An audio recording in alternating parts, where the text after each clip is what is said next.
En pleine crise sanitaire, mon invité nous propose une histoire naturelle de l'homme. L'écologie serait-elle une diversion? C'est publié chez L'Artilleur. Bonjour Bertrand Alliot. Bonjour et merci de me recevoir. Bertrand Alliot, vous êtes docteur en sciences politiques, ingénieur maître en gestion de l'environnement. Vous travaillez à l'université Gustave Eiffel et donc, je le disais, cet ouvrage, une histoire naturelle de l'homme qui tombe à pic. Un ouvrage qui aurait dû sortir il y a quelques jours, mais dont la sortie a été retardée finalement au 3 juin, lendemain du jour où peut-être nous espérons un réel déconfinement. Ça n'est pas gagné. Bertrand Alliot, est-ce que, dans un premier temps, vous pouvez nous dire ce que vous pensez de cette crise sanitaire, question extrêmement large? Il y aurait beaucoup de choses à dire sur cette crise, en fait. Et c'est une leçon, en fait. On va pouvoir tirer des leçons de cette crise sur plein de sujets, sur la construction ou l'élaboration de la science, sur tout un tas de choses. Mais bon, ce que ça m'inspire au départ, pour faire un lien avec mon livre, c'est que c'est la première fois qu'une crise touche, j'allais dire, le monde entier quasiment, et on pourrait dire l'espèce humaine, quoi. Donc l'espèce humaine a été confinée. J'exagère un peu parce que l'Afrique n'a pas été confinée. Enfin, il y a quand même des endroits qui ont été... C'est la Troisième Guerre mondiale, voilà. C'est comme ça la Troisième Guerre mondiale? D'une certaine manière, en tout cas, c'est une crise mondiale, mais tout le monde est au courant de la crise. J'imagine pendant les deux guerres mondiales, certains n'étaient même pas au courant qu'il y avait des guerres parce qu'ils étaient dans des endroits un peu reculés. Cette fois-ci... eh bien, c'est comme si l'espèce humaine était devant son destin. Enfin, en tout cas, ça fait... on n'est plus qu'une seule civilisation, si vous voulez, d'une certaine manière. Qu'est-ce que vous avez voulu faire avec cet ouvrage, Bertrand Alliot, une histoire naturelle de l'homme? C'est quoi le message? Alors, en fait, une histoire naturelle de l'homme, c'est, disons, 30 ans de réflexion. J'étais un naturaliste amateur et je me suis toujours interrogé sur... le comportement des hommes, finalement, face à leur environnement. J'ai beaucoup réfléchi là-dessus, j'ai fait une thèse, etc. Et c'est un peu le résumé de mes réflexions. Et en fait, c'est, on peut dire, une étude anthropologique, donc j'essaye de répondre à la question « qu'est-ce que l'homme ?» Mais je le fais à la lumière de son discours ou de son récit sur l'écologie, en fait. Puisque l'écologie, c'est d'une certaine manière, c'est l'espèce humaine qui réfléchit au destin qu'elle a dans l'histoire naturelle, on peut dire ça comme ça. Puisqu'elle se demande s'il va pas y avoir des catastrophes pour elle, etc. Donc, finalement, c'est ça l'écologie. Donc, c'est pour ça que c'est intéressant d'étudier le récit de l'écologie, pour comprendre qui est l'être humain, en fait, puisque l'être humain se retourne sur lui-même en devenant écologiste. L'écologie, dites-vous, Bertrand Alliot, est née du choc esthétique de ces premiers écologistes devant les dégradations faites à la nature. Expliquez-nous, Bertrand Alliot, cette notion de choc esthétique. Oui, j'insiste souvent beaucoup là-dessus. Je pense que les premiers écologistes, c'était souvent des naturalistes, ont été choqués devant les dégradations des beautés naturelles dues à l'apparition de la société industrielle. Ils sont devenus un peu misanthropes comme ça. Et donc ce choc esthétique, si on lit leurs écrits, a toujours été fondateur dans leur combat, en fait, pour la nature. Donc c'est, à mon avis, un élément primordial à comprendre pour comprendre l'écologie. Une diversion, dites-vous, cette écologie en sous-titre de votre ouvrage, vous allez même plus loin. C'est une fable inventée par l'homme pour cacher sa dépendance au plaisir et se donner bonne conscience face aux modifications ou aux destructions de la nature. Ce n'est pas la fin des temps qui approche, dites-vous, mais celle du mythe. L'homme va-t-il mettre fin lui-même à ce mythe, à cette fable? Je pense que les hommes ont besoin régulièrement de changer de mythe ou de changer de religion. Donc oui, ils vont mettre fin à ce mythe ou à cette religion, d'une certaine manière. Donc le début de votre question, c'était... L'écologie, une fable inventée par l'homme pour cacher sa dépendance au plaisir. Moi, ce qui m'a toujours marqué sur le mouvement de l'écologie, c'est qu'il y a un discours d'action, c'est-à-dire qu'il faut absolument agir, sinon ça va être la catastrophe. Et face à ce discours, j'ai toujours trouvé qu'on ne faisait rien, y compris les écologistes eux-mêmes. C'est-à-dire qu'on est dans des faux-semblants, en fait. C'est ça qui m'a toujours marqué dans le discours écologique, cette espèce de discours, en fait, ce que j'appelle de diversion. Pourquoi on a un discours de diversion? C'est pour faire oublier, en fait, ce qu'on recherche, ou ce que l'être humain recherche d'abord et avant tout, c'est le confort. L'être humain est obsédé par le confort. Donc, d'où l'exode rural. Absolument, c'est-à-dire qu'on va essayer de se débarrasser du travail, notamment. On ne veut plus travailler le vrai travail, c'est-à-dire le travail de la terre, évidemment. Et ce qui explique l'exode rural, et à mon avis, c'est le fait marquant du XXe siècle et qui continue aujourd'hui. C'est incroyable l'exode, en fait, de tous les paysans qui veulent rejoindre la ville. Pourquoi veulent-ils rejoindre la ville ? Tout simplement pour vivre plus facilement. Et c'est ça qui est fondamental, qui est moteur, je pense, chez l'espèce humaine, c'est ce désir d'arrêter de travailler ou de trouver, d'améliorer sans cesse le confort de vie. Et vous dites qu'avec cet exode rural, l'homme ne reçoit plus l'enseignement des limites. Oui, alors c'est-à-dire qu'au départ, quand vous vivez dans la nature, pour faire simple, eh bien, vous avez toujours des limites. Si vous voulez... Donc faire votre potager, si vous voulez, c'est difficile. Il faut travailler la terre, etc. Il faut sans cesse aller chasser, trouver sa nourriture. Donc quand on va rejoindre la ville, en fait, la ville, c'est l'espace-temps sans limite. Là, on reproduit l'abondance, finalement. Et l'abondance... On a accès à tout. On a accès à tout, facilement. Et donc, effectivement, on ne connaît plus la valeur des choses. En fait, la valeur, donner une valeur à quelque chose, c'est pas un pli de l'esprit. On ne donne pas une valeur à quelque chose. Ça a de la valeur, ça n'en a pas. La valeur est apportée par les circonstances. Et c'est cette absence de limite, selon vous, qui apporte cette frustration des gens de la ville ? Non, je pense que non, ça n'apporte pas de la frustration. Disons que l'abondance fait qu'on consomme de façon très importante. En fait, on consomme de façon très importante parce qu'il y a de l'abondance, et non pas l'inverse. Et c'est là, à mon avis, où les écologistes se trompent, c'est qu'ils veulent, d'une certaine manière, qu'on change notre état d'esprit pour pouvoir consommer moins. Or non, on consommera moins quand on aura moins à consommer. Plus vous avez d'abondance, et plus...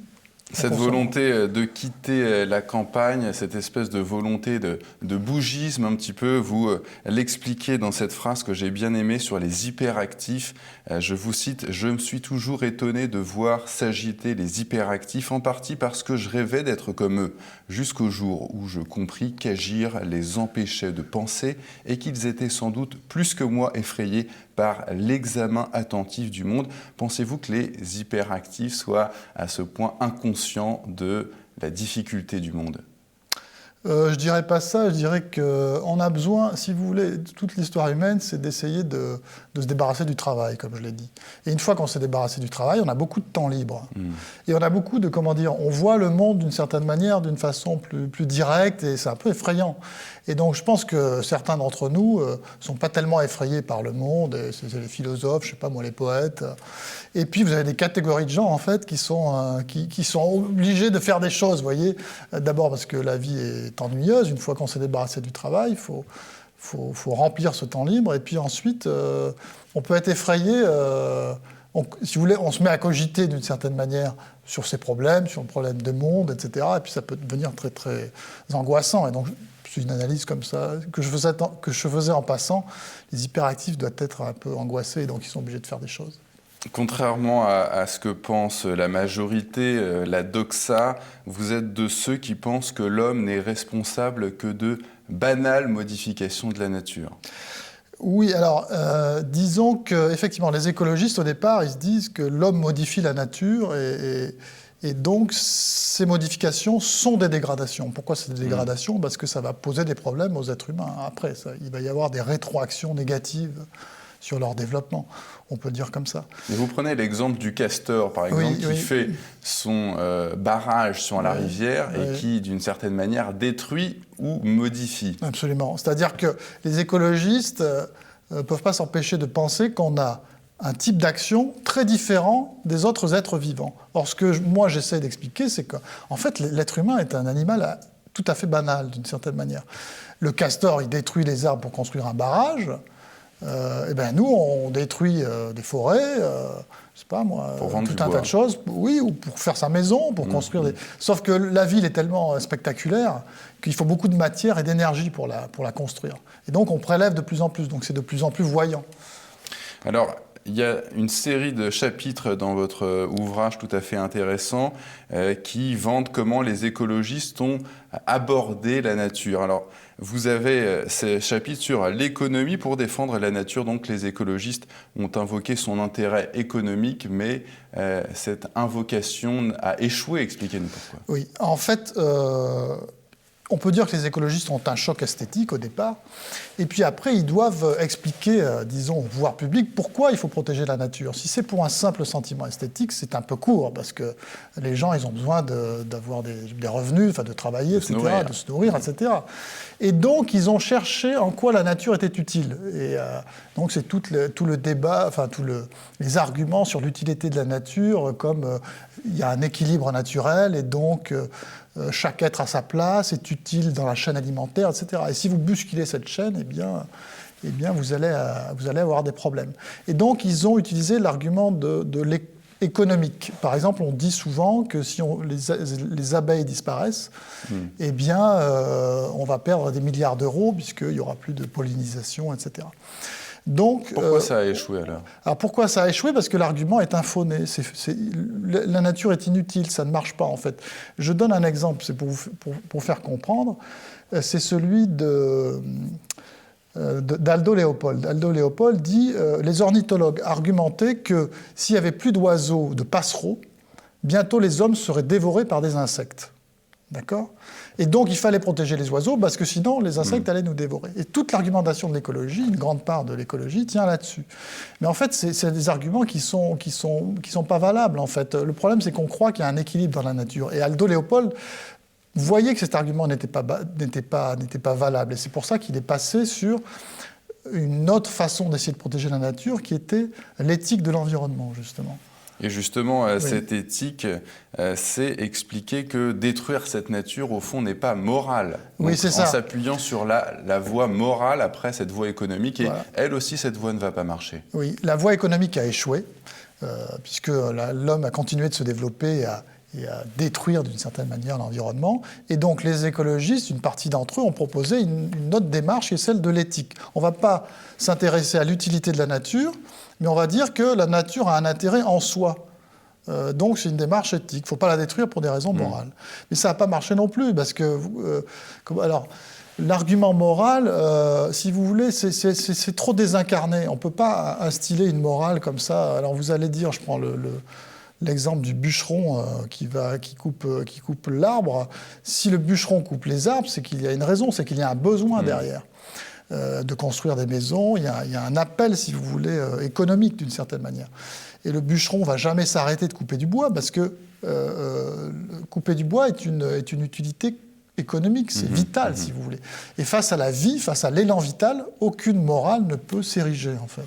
Également aussi cette voie spirituelle, on entend souvent parler de cette déesse Gaïa, et au fond, les écologistes, dites-vous, n'ont jamais réussi à instiller, une espèce de religion de l'écologie. Ça n'a jamais marché.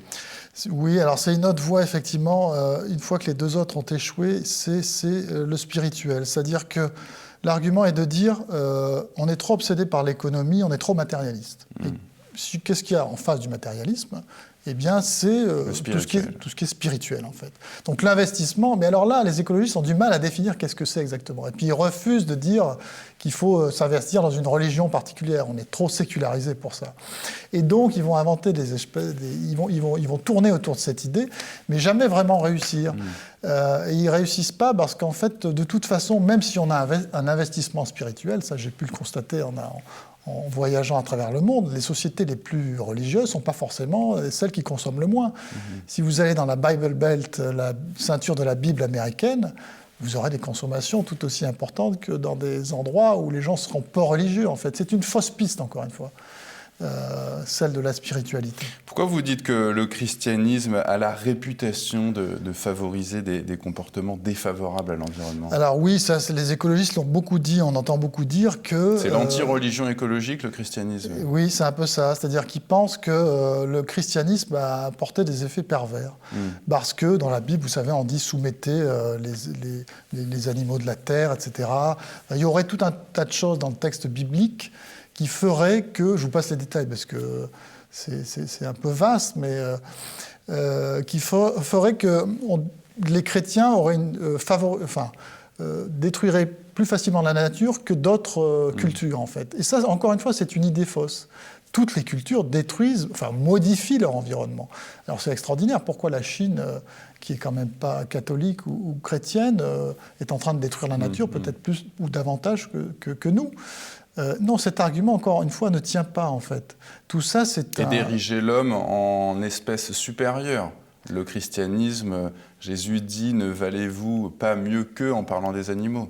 Absolument, mais je pense que le problème, c'est que moi, ce que je dénonce, et c'est d'ailleurs une critique des sciences humaines en général, c'est que, en fait, les idées, qu'elles viennent de la religion, d'idéologie, etc., pour moi, ne précèdent pas les faits. On ne fait pas quelque chose parce que des idées sont venues dans notre esprit pour une raison ou pour une autre. On fait les choses parce qu'on vit comme un animal. Et donc, en fait, le problème des êtres humains, et c'est pour ça que c'est un peu dur de comprendre, c'est que par rapport aux animaux, ils ont un langage, ils parlent, n'est-ce pas ? Et en fait, ce langage, il est là pour faire des récits. Et ces récits sont là pour cacher une réalité. C'est ça qu'il faut comprendre. C'est que l'être humain est un oiseau qui chante. Et quand il chante, c'est pour détourner l'attention, je pense. Détourner l'attention de ce qu'il est au fond de lui-même. Un animal, malheureusement, comme les autres. Il ne supporte pas sa qualité d'être vivant. Et il chante sans cesse pour essayer de cacher cette réalité, en fait. Et c'est, à mon avis... se donner bonne conscience. Oui, se donner bonne conscience ou oublier qu'il est un animal ordinaire parce que la vie est trop tragique sinon. Donc il s'invente des histoires. Et c'est pour ça qu'il ne faut pas trop écouter ce qu'il écrit, ce qu'il dit. C'est une erreur, et c'était une grande erreur des sciences humaines, de lire, de prendre pour argent comptant ce que disent les hommes. Il faut plutôt regarder ce qu'ils font. C'est la seule chose intéressante, en fait. Il faut oublier ce qu'ils disent. Pourquoi les Verts, en politique, ne parviennent-ils pas à se faire plus entendre sur ce qu'ils appellent l'urgence écologique ? Alors je pense... à les entendre, si demain on n'arrête pas de consommer comme on le fait aujourd'hui, on va tous mourir. Oui, absolument. Ça, c'est le catastrophisme écologique actuel. Je pense que pendant très longtemps, ils ne se sont pas fait entendre, effectivement. Pourquoi ? Parce que, le besoin de confort dépassait tout le reste. Et il dépasse toujours, d'ailleurs. Puisque l'écologie remet en question ça, en fait. Et donc l'homme est entraîné par son propre mouvement, qui est se débarrasser du travail, améliorer le confort sans cesse. Et donc ça, personne ne peut aller contre ça. Sauf, à mon avis, quand on rentre dans une phase quasi religieuse, quasi mystique. Et à mon avis, l'écologie en est là, mais l'écologie a réussi, je pense, dans les pays d'Europe, à faire passer certaines idées. Et c'est là où, en fait, elle a échoué, mais elle commence à gagner en prestige auprès des pouvoirs publics, ce qui n'a jamais vraiment été le cas auparavant. Disons qu'il y avait dans les pays protestants, peut-être plus que dans les pays catholiques ? Non, moi je ne crois pas du tout à ça. En Allemagne, ils ont un... Oui, mais alors moi je ne crois pas, comme je vous ai dit tout à l'heure, je ne crois pas que les idées aient des influences. Je ne crois pas aux différences culturelles sur ces questions-là, pour moi. Vous croyez en un temps, Bertrand Alliot, où l'homme finira par trouver les moyens de subvenir à ses besoins sans effort, sans effet pervers ? Oui, alors il y a deux solutions finalement. L'écologie dit qu'on va vers la catastrophe. Et donc on va on va décliner, comme le pensent certains, et donc on va être obligé de revenir à la Terre finalement. C'est le scénario catastrophe. Donc ça c'est possible d'ailleurs. C'est un des scénarios possibles. Moi, franchement, j'en sais rien du tout.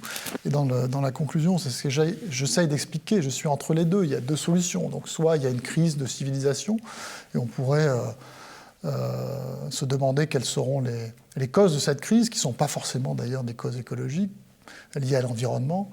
Il y a beaucoup d'autres causes qui peuvent faire que des civilisations déclinent.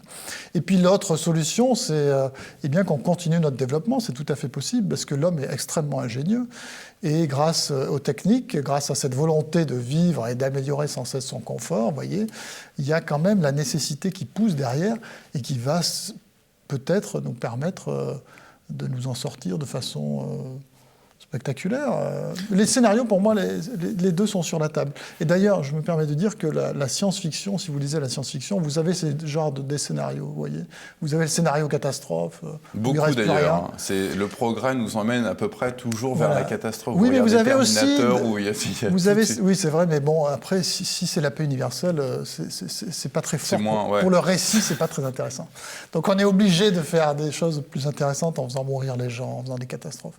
Puis l'autre scénario de la science-fiction, c'est quand même les progrès techniques spectaculaires où on va découvrir d'autres planètes, etc.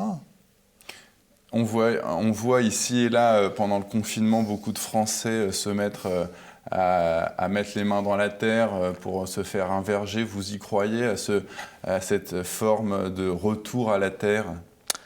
Le vrai retour à la Terre, non, j'y crois pas, parce que, sauf si on est obligé, en fait. S'il y a une nécessité, s'il y a une catastrophe, comme le pensent les écologistes, on sera forcé de revenir à la Terre, et on va effectivement devoir retravailler. Mais le retour à la Terre, vous dites, c'est toujours une invocation de ceux qui sont en ville pour dire on va retourner à la Terre, mais en fait, ils y retournent jamais. Et c'est juste une invocation perpétuelle, et puis en fait, en parler dans les dîners avec les autres. Exactement. Et en fait, oui, parce qu'en fait, ils ont une espèce de volonté un peu esthétique, comme ça, de revenir à la Terre. Mais s'ils commencent à revenir à la Terre, ils voient que c'est difficile. Ben oui, c'est dur, hein. Il faut travailler, il faut prendre la bêche, ça fait des ampoules sur les mains. Vous voyez, c'est très compliqué. Et donc, ils butent devant, finalement, voilà, c'est toujours la même histoire, en fait. Bertrand Alliot, donc je rappelle le titre de votre ouvrage, Une histoire naturelle de l'homme, l'écologie serait-elle une diversion ? Je rappelle que vous êtes docteur en sciences politiques, par ailleurs un ouvrage très intéressant. J'aurais eu beaucoup d'autres questions à vous poser, Bertrand Alliot. Merci d'être venu sur le plateau de Liberté.